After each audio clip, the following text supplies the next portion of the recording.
اوس موږ کولی شو ماشین داسې په معمولي اندازه داسې او داسې ته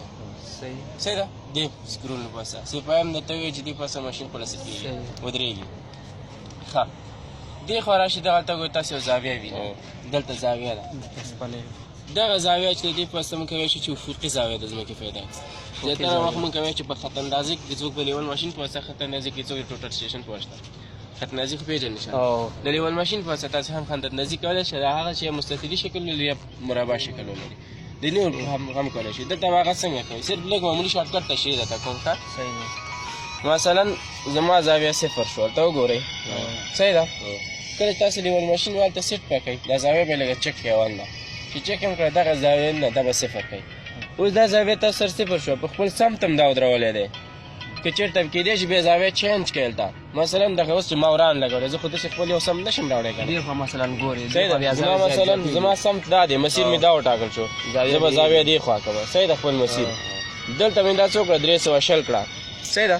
320 نه به زه بیا څو منفي کومه 90 منفي کومه چې دا سم مې برابر شي صحیح ده که نه بیا به دغلته 90 په اندازه به دا ودروم چې زما دا ګونې بیخي فرق ونه کړي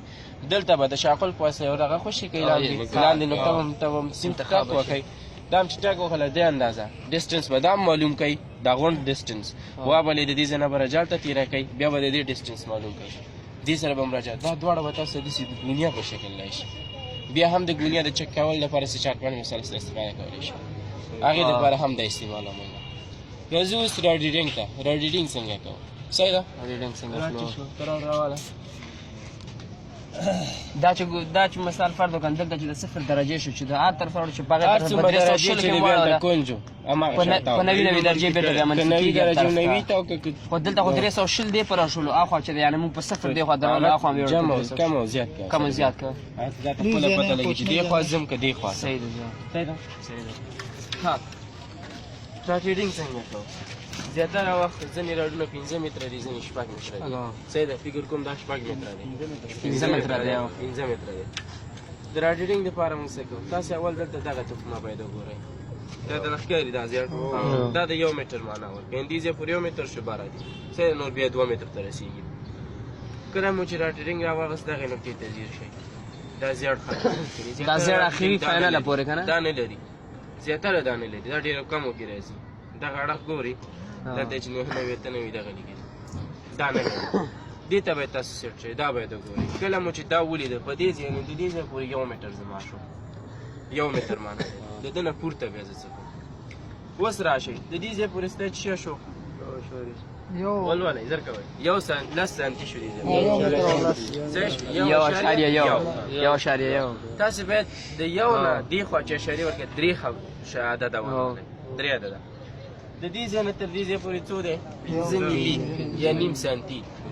15 ملي یا نیم سانتي دغه سپین اړخ ګورئ دا چې دی 15 ملي دی یا نیم سانتي دی ورسره دغه تور دا هم 15 ملي دی د دې سپین د دې سره نه تر دې سره پورې 1 سانتي شو 1 سانتي شو ځای شو 1 سانتي دغه سپینه برخه زما چې شی دلته چې دا 1 سانتي دا توره برخه مې هم چنان 1 سانتي اوس تاسې برابر کړئ 1 2 3 4 5 6 7 8 9 10 دې ځای پورې زما 10 شو که 10 سانتي شو که نه که چېرته زما راډیډینګ تاسې خپله میډیم بیا دغې کترونو کې خبره کوم صحیح ده هغه زما په دې ځای راغی په دغه ساحه مطلب راغی دا ساحه ګورئ دې ته دا به موږ څنګه لولو راځم یم 1.1 تر دې ځای پورې شو که نه 1.1 مې دی دا صحیح شو په دې ځای مې ویلې که نه دا 1.5 سانتي دا 1 سانتي دا 2 سانتي صحیح ده او دا نیم نو به لیکم چې 1.125 داسې به یې راډیډینګ کوئ داسې به یې لولئ یعنې دغه 1.1 یو مې متر شو لس مې سانتي شو او بل چې دی 15 ملي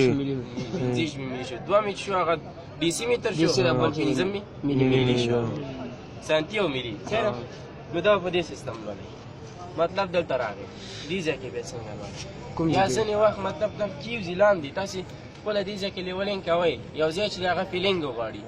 اړې ښکته هغه ته اندازه جیږه راله دلته را ځینې خلک وایي ما ته بیا نه ښکاري دې ځای کې مطلب راشي یا دغه اندازه کې راشي د دې اندازه بیا څنګه کوم ځای کې دغه ته مطلب راغی 1.1 دې سر کې دې تور سر دا چې دا داسې چې دا 0.1 متر دی خو لګا سي دا 1 اول بدلته و 1.1 او تکمیل شو دا دی یو د دې نیم صحیح شو که چېرته دغه نیم شو او د دې تور په منځ باندې راغی بیا څنګه چل کوو نیمایي به دې اخلو کنه بیا هغه به نیمایي ووایو چې 1.7 را به شي دلته دغه د دې سپین 1 سانتي 2 سانتي 1.2 صحیح شو اوس 5 ملي دا دی که نه او 2 دا واخلئ څو به شي 2 ملي به شي نو به لیکئ چې 1.2 څو هلته نیم ده که نه هلته نیم به واخلئ هغه به تخمیني نظر کې نیسئ هغه به چې د خپلو سترګو په دغې به یې نظر کې نیسئ چې څنګه باید دا واخلو صحیح ده صحیح ده په دې خو پوه شوئ مشکل شته پکې چې مشکل یې پوښتنه وکړئ ښه راځو په داخل د دې کې چې کله تاسو ګورئ یو دایره غوندې نو څه هغه تشریح وکړه نو دغه د څه په منځ کې 3 کرښې دي 3 کرښې پکې راځي یوه پورته دی یوه منځ کې دی یوه لاندې upper here down here middle here میډم تاسې د چیز څخه استفاده کوئ د درې وړو نه استفاده کوئ مګر مشخص ځایونه دي دا یو خپله upper here چېرته استعمالېږي او down here دا خپله موضوع دی middle here خو زیاتره څومره کارونه چې دي هغه ستاسو ارتفاع سره کار دی ارتفاع پاس او ځای کې چې لیول کوئ خو ارتفاع ښکته پورته کوئ چې ښکته پورته ارتفاع کوئ هغې ته ستاسو یوازې میډیم هیر پکار دی یعنې منځنی خط هم پکار دی دغه منځنی خط به تاسو زیاتره هغه دلته لولئ صحیح ده ډاون او اف هیر هغه زموږ یوازې ډسټنس لپاره هارزنټل لپاره پکارېږي که نه هارزنټل ډسټنس بس نور هېڅ ته هم پکار نه راځي صرف همدغه میډیم هیر زموږ پکار دی دا موږ راخلو ډسټنس کې به هم استفاده کوو هایټ کې به هم استفاده کوو صحیح ده ډیفرنس اف هایټ کې به هم استفاده کوو هغه نه وروسته بیا یې چا یې جوړولی هایټ اف انسټرومنټ د میلان پیدا کولو لپاره ټول میلان د پیدا کولو لپاره استفاده کوو بس دی که مخکې نن درس ویم بس ده بس دی بیا داسې وکړئ راډیډینګ وکړئ یو نفر یې نیسئ دلته بل لولئ هر یو خپلې خپلې اندازې راخلی ځان سره یاداشت کوئ بل لازئ بیا چیکینګ کوئ چې چا غلط دغسې چا صحیح صحیح ده دا ډېره دغه موضوع ده دا واخلئ